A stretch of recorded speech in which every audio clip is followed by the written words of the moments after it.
Hi, I'm Derek B., editor of the Peru Tribune, back with you today for another edition of Tomorrow's News, our daily video feature in which we tell you a little bit about what to expect in the next day's newspaper.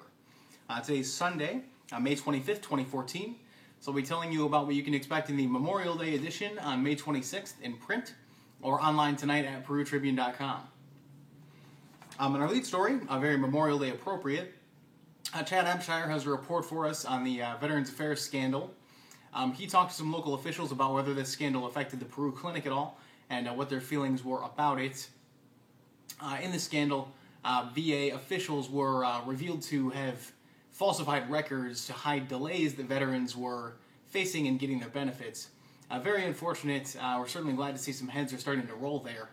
And hope that since apparently this is not highly affecting the Peru campus, things will continue to run smoothly there.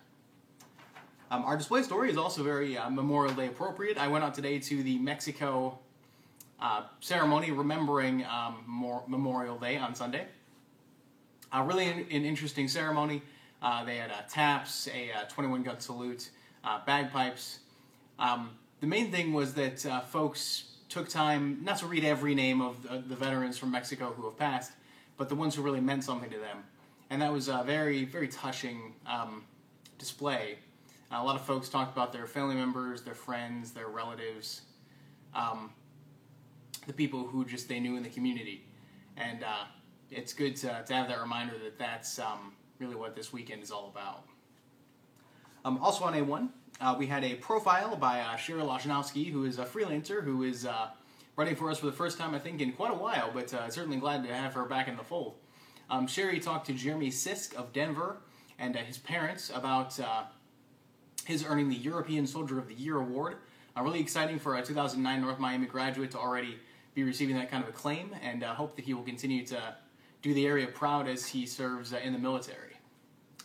Finally on A1, we have a story from Pat Stackhouse, another freelancer who's come on for us recently, about the Peru Zombie Walk. I contributed to that story. I wrote a preview of that article. A preview of that event, and was really excited to be there on Saturday night as well.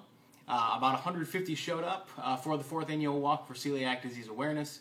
Glad to see that continuing to flourish, and hope it will do so for a long time. On our business page, I wrote a story about the Oak Hill Winery. They opened up their new satellite location in Bunker Hill on Saturday. Pretty slow opening, but owner Rick Moulton said that was by design. They're now open 7 days a week for wine tastings, and, based on what I saw of the location, I'm looking forward on going back there. Finally, on the sports page, we had 3 stories, 2 from Nick Roby and 1 from Matt Wilson over at the Chronicle Tribune. From Nick, we have previews of the baseball and softball sectionals this week, some big matchups set to come, including Monday, North Miami softball in the sectional. And from the Chronicle Tribune, from Matt, we have a story about Oak Hill baseball. These are results from their Friday game. As always, you can find all those stories in tomorrow's print edition of the Peru Tribune. You can find them online tonight at PeruTribune.com. And you can find links to them on our Facebook and Twitter pages, which are both Peru Tribune. Finally, you can find me and all of our reporters on Twitter.